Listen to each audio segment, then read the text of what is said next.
The bill is, you don't want to take it? No. Well, it's going to take it because it's your citation. That's your citation. That's littering. Step out of the car. Don't Yes, do ma'am. that. Yes, ma'am. Off my Step car. out. I'm not stepping Step out. 6,963. Yes. Step out. I'm not. Step out. Step out. Don't touch Step me. out. Don't touch me. It starts with a school zone. A flashing sign, a posted limit of 25, and a car moving through it at 40. This is about as ordinary as a traffic stop gets. The kind of infraction that happens outside elementary schools across the country every single day, usually resolved in under 10 minutes with a ticket and a warning to slow down next time. Corporal Morgan with the Hearst Police Department introduces himself calmly. He explains the reason for the stop plainly: the speed, the school zone, the flashing signal that was active as the car passed through. He asks for a license and proof of insurance, the standard opening to any traffic stop in the country.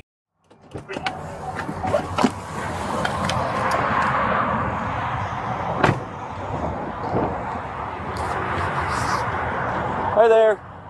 I'm Corporal Morgan with the Hearst Police Department. The reason why you're getting stopped, you were just driving through a school zone going 40. It's a 25 through there. Do you have your driver's license, proof of insurance with you today? Where y'all heading to this afternoon? Home. Coming from? Why? Just a question. It's none of your business. I'm sorry? It's none of your business. Oh, okay. Yeah. It is. Okay. Do you have your insurance? I'm showing you that.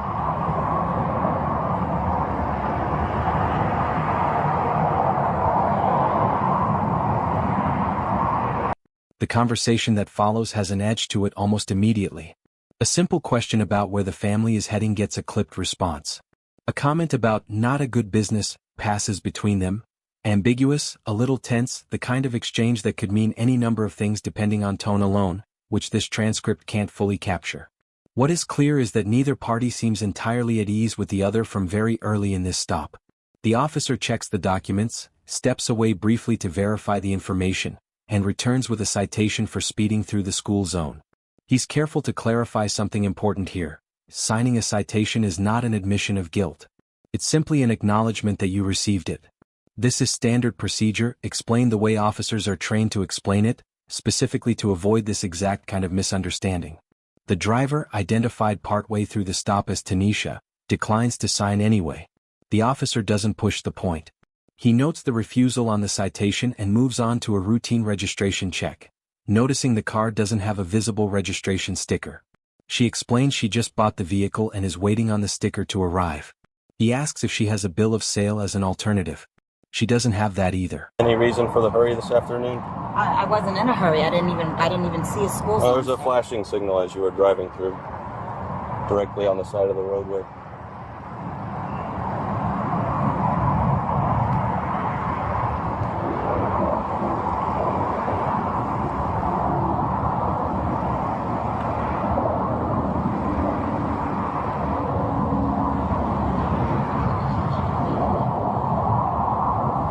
Can I see your phone?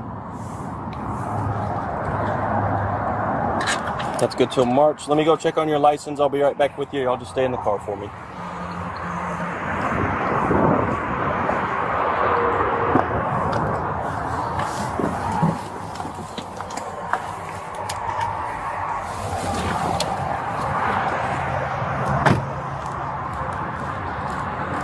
Okay, Tanisha, you'll be receiving a citation today for the speed. I just need to get a signature from you. This is not an admission of guilt. I'm not. It's a promise. You're not going to sign it? No, I'm not. That's fine. I'll just put refuse. I need to get the VIN number on the car real quick. I'll enter that. I'll print you your copy and send you on your way.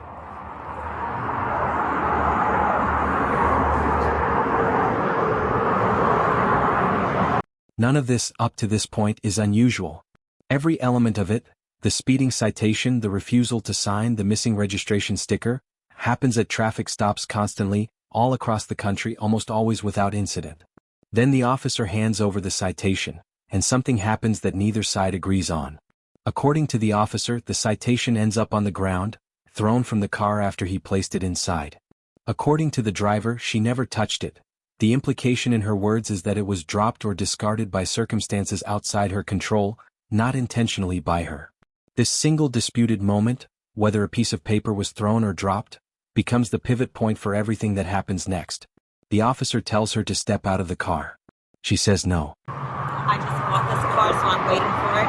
Okay. Any more questions? I'm just asking. Okay. I told Do you have your bill of sale with the car then? you. No, I don't. Okay, you should probably carry that with you if you're not going to display your registration sticker. Well, I wasn't told that, so you might need to get updated on the laws.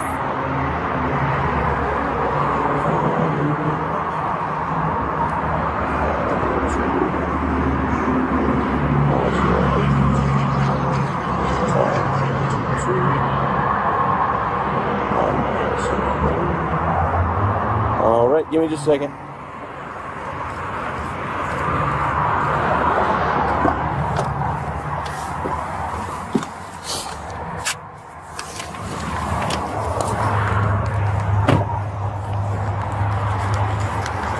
All right, here's your copy of the citation. As far as the bills, you don't want to take it? No. Well, it's going to take it because it's your citation. That's your citation. That's littering. Step out of the car. Don't Yes, do ma'am. that. Yes, ma'am. Off my Step car. out. I'm not stepping Step out. I'm not 6963. Yes. Step out. I'm not Step out. Don't Step fucking out. Don't touch Step me. out. Don't touch me. Step Don't it out. What follows is one of the more difficult stretches of body cam footage to sit with, not because anything dramatic happens all at once, but because of how quickly a disagreement over a piece of paper turns into a physical struggle. The officer repeats the order to step out. She continues to refuse, repeating that she doesn't trust how she's being handled, that she has her child in the car with her, that she wants another officer, a supervisor, to arrive before she complies. The officer tells her he is the supervisor on duty. She questions this. He insists there is no one of higher rank present at that moment. It's a strange thread running through an already tense encounter. A disagreement not just about the ticket, but about whose authority in that moment is the one that matters. A Step out. supervisor. I'm not Step stepping out. of nothing. Get Step your out. fucking hand off me. Step Get your out. hand off me. Get your hand off me. I will step Step out out. when the supervisor. I I'm am not the stepping supervisor. out of nothing. Ma'am. Get your hand off me. Tanisha. Get your hand I'm not off letting me. go. You littered. You I dropped am the not. ticket, not me. I put the ticket in the car you dropped the because ticket, that's your not copy. me. You dropped the ticket, not me. Get your hands off me. Take the ticket you're and touching go. Me. Give me the ticket. You're touching me forcibly. You're holding me Because too tight, and you're being out of line. you are resisting. Y'all see this, right? Sir, I'm sorry. Stop. Can she just get the ticket? No, you stop. Stop. Why are you holding my arm like Because this? I gave you the Why? ticket, No, you then did you not. proceeded You to throw dropped it. the ticket. I not put it me. in your car, I told you I did and not you want it. proceeded to throw it out of the dropped car. You dropped it. You're doing too much. I'm not afraid of you. Get That's your hand fine, off of but me. I've asked you You're to step holding out of me the car. forcibly for no reason. Because you need to step Get out your of the fucking car. hands off Step me. out of. The confrontation escalates. There's a physical struggle as the officer attempts to remove her from the vehicle. Voices overlap, hers insisting she isn't resisting, that she's simply waiting for another officer. His repeating the order to step out, a child's voice audible in the background, present for all of it. At some point, the situation is formally reframed. What began as a stop over a citation becomes, in the officer's words, an arrest. Not for the traffic violation itself, but for what he characterizes as resisting, refusing to comply with the order to exit the vehicle. The physical struggle intensifies from there.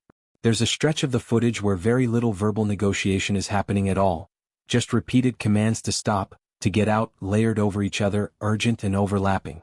This is the hardest part of the footage to watch, and it should be treated as such, not with dramatic music, not with slow motion for effect, but with the same weight the moment actually carried. Eventually she is brought out of the vehicle and to the ground. The officer instructs her to roll over. He checks her for weapons, the standard question every officer asks during any detention. Any guns, drugs, or knives on you? It's asked as a yes or no question, official and procedural, landing strangely calm against everything that came right before it. You need to step out of the car. Stop. Get your Stop. Please, sir, stop. Get out. Wait, stop. Mom, chill out. Get Mom, out. Wait, stop, sir. Please stop. Stop. Get out. Stop. Please stop. Stop. Wait, stop. Get out, man. Please stop.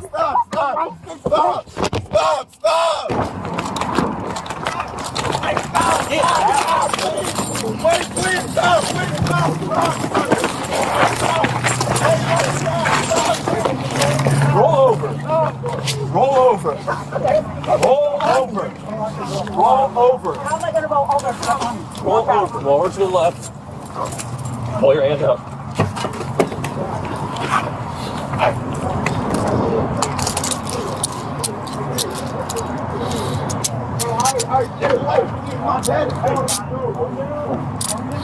All you had to do is take the ticket and leave.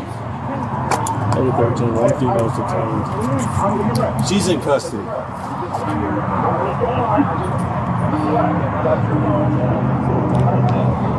Get my phone.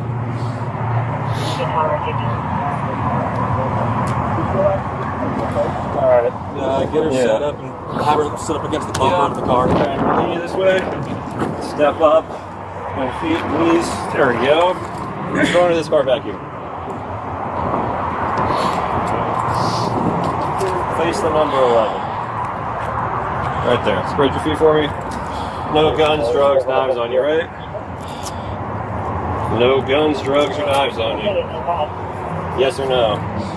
Do you look like I got any guns, drugs, or knives on me? He doesn't know, that's why he's asking. I don't know, that's why I asked you. It's a yes or no question. Keys in the back of my hand.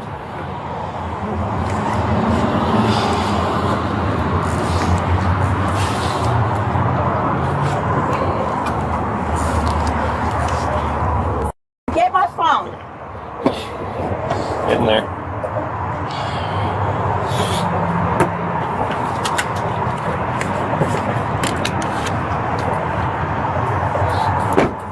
What we're left with, watching this footage, is not a clean story with an obvious right side and wrong side. It's a case built entirely around a series of small disputes that compounded into something much larger. Was the citation thrown or dropped? Did the order to step out of the car need to be followed the moment it was given? Or was there room for a brief delay while another officer arrived? Was the driver's stated distrust of the officer's handling of her a reasonable position for a mother with a child in the car? Or was it, in the officer's eyes, exactly the kind of non-compliance that policy exists to address directly and immediately? These aren't questions this footage answers definitively. They're questions it raises, and they're the same questions that come up again and again in traffic stop footage across the country. Questions about the gap between an officer's authority to give a lawful order and a citizen's instinct to feel entitled to explain themselves, to wait, to want confirmation before complying with that order. There's no version of this encounter where a piece of paper on the ground should have ended in a woman being pulled from her car in front of her child. And there's also no version of policing where officers can allow every citizen in every stop to negotiate the terms of their own compliance in real time, city block by city block, based on how comfortable they personally feel in that moment. Both of those things can be true, and this footage sits squarely in the tension between them. What matters most, watching this now, isn't picking a side in an argument this transcript alone can't fully settle. It's recognizing how fast an entirely mundane school zone stop turned into something neither the officer nor the driver most likely expected when this began. A flashing light. 40 and a 25. A ticket. A dropped piece of paper. And then, within minutes, a child in the back seat watching his mother pulled to the pavement. That's the part of this encounter that should stay with you. Not who was right about the ticket. Not who was right about the supervisor. Just how little distance there actually is on any given afternoon between a routine stop and a moment like this one, and how much of that distance depends on decisions made in seconds, by people who don't get to slow the moment down and think it over the way we can watching it back.